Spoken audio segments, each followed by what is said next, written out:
नमस्ते और स्वागत है आप सबका हमारी जगन्नाथ पुरी यात्रा के 11वें दिन में। हमने अब तक पुरी के मंदिरों, उसके महाप्रसाद, मठों और इतिहास की गहराइयों को जाना। आज हम पुरी के एक और अनोखे और शांत पहलू की ओर बढ़ेंगे, यहाँ के पवित्र वृक्षों और उनसे जुड़ी मान्यताओं के। भारतीय संस्कृति में प्रकृति को हमेशा से ही पूजनीय माना गया है।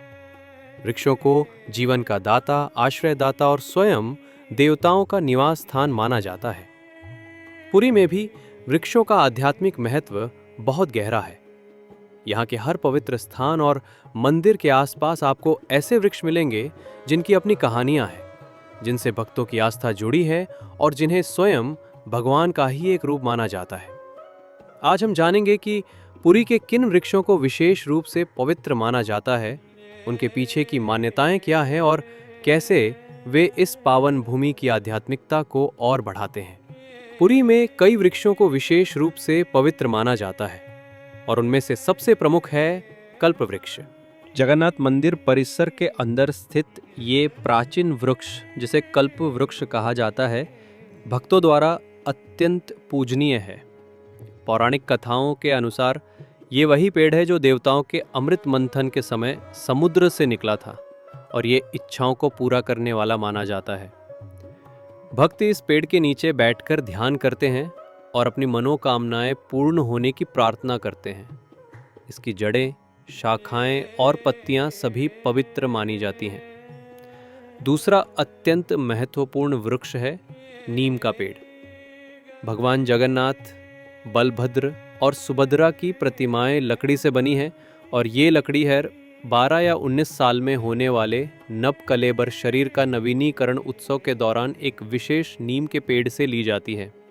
इस नीम के पेड़ को ढूंढना एक जटिल और आध्यात्मिक प्रक्रिया है, जहां पुजारी और विशेषज्ञ विशेष संकेतों के आधार पर सही दारु ब्रह्म पवित्र लकड़ी वाले पेड़ की पहचान करते हैं। ये पेड़ कोई साधारण नीम का पेड़ नहीं होता, बल्कि इसमें विशिष्ट धार्मिक चिन्ह होते हैं। इसके अलावा तुलसी का पौधा भी पुरी में अत्यंत पूजनीय है। हर घर और मंदिर में तुलसी का पौधा होता है, जिसे देवी लक्ष्मी का स्वरूप माना जाता है। भगवान जगन्नाथ को तुलसी के बिना भोग नहीं चढ़ाया जाता। ये वृक्ष केवल प्रकृति का हिस्सा नहीं है, बल्कि वे पुरी के आध्यात्मिक जीवन के अभिन्न अंग हैं, जो हमें प्रकृति और दिव्यता के गहरे संबंध की याद दिलाते हैं। पुरी के पवित्र वृक्षों से कई कहानियां जुड़ी हैं, जो प्रकृति के प्रति यहाँ की गहरी श्रद्धा को दर्शाती हैं। ऐसी ही एक कहानी चैतन्य महाप्रभु से जुड़ी है। जब वे पुरी में रहते थे तो वे अक्सर मंदिर के आसपास और समुद्र तट के किनारे स्थित तार और नारियल के पेड़ों के बीच एकांत में अपनी भक्ति में लीन रहते थे। कहा जाता है कि वे इन वृक्षों की शांति और प्राकृतिक सुंदरता से अत्यंत प्रभावित थे और उन्हें यह स्थान अपनी साधना के लिए अत्यंत अनुकूल लगता था। उनके भक्त आज भी उन स्थानों को पूजते हैं जहां महाप्रभु ने ध्यान किया था। एक और मान्यता यह है कि पुरी के पवित्र वृक्ष किसी भी आपदा से शहर की रक्षा करते हैं। तूफान या सुनामी जैसी प्राकृतिक आपदाओं के दौरान भी इन पेड़ों को एक ढाल के रूप में देखा जाता है, जो शहर को बचाते हैं।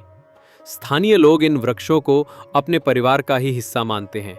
वे उन्हें पानी देते हैं, उनकी देखभाल करते हैं और उनसे आशीर्वाद मांगते हैं। बच्चों के जन्म पर वृक्षारोपण की परंपरा भी यहाँ प्रचलित है, जो जीवन और प्रकृति के बीच के संबंध को मजबूत करती है। ये कहानियां हमें सिखाती हैं कि कैसे प्रकृति और आध्यात्मिकता एक दूसरे से अविभाज्य हैं और कैसे वृक्ष केवल लकड़ियां नहीं, बल्कि जीवित देवता हैं जो हमें जीवन और आध्यात्मिक शांति प्रदान करते हैं। पुरी में प्रकृति को स्वयं भगवान का ही एक अभिव्यक्ति माना जाता है और हर पत्ता, हर फूल दिव्यता से भरा हुआ है। तो ये था हमारी जगन्नाथ पुरी यात्रा का 11वां दिन, जहां हमने पुरी के पवित्र वृक्षों की दुनिया में प्रवेश किया और जाना कि कैसे प्रकृति भी यहाँ पूजनीय है। ये हमें सिखाता है कि आध्यात्मिक यात्रा केवल मानव निर्मित संरचनाओं तक सीमित नहीं है, बल्कि ये हर जीवित चीज में दिव्यता को खोजने के बारे में भी है। कल हम पुरी के समुद्री तटों और उनकी आध्यात्मिक महत्ता पर ध्यान केंद्रित करेंगे और जानेंगे कि कैसे समुद्र भी यहाँ एक पवित्र भूमिका निभाता है। तब तक के लिए पुरी के इन हरे भरे संरक्षक देवों और उनकी कहानियों पर विचार करें। अगर आपको ये वीडियो पसंद आया हो तो इसे लाइक करें, दोस्तों के साथ शेयर करें और हमारे चैनल को सब्सक्राइब करना न भूलें। मिलते हैं कल एक नई कहानी और एक नए अनुभव के साथ। जय जगन्नाथ।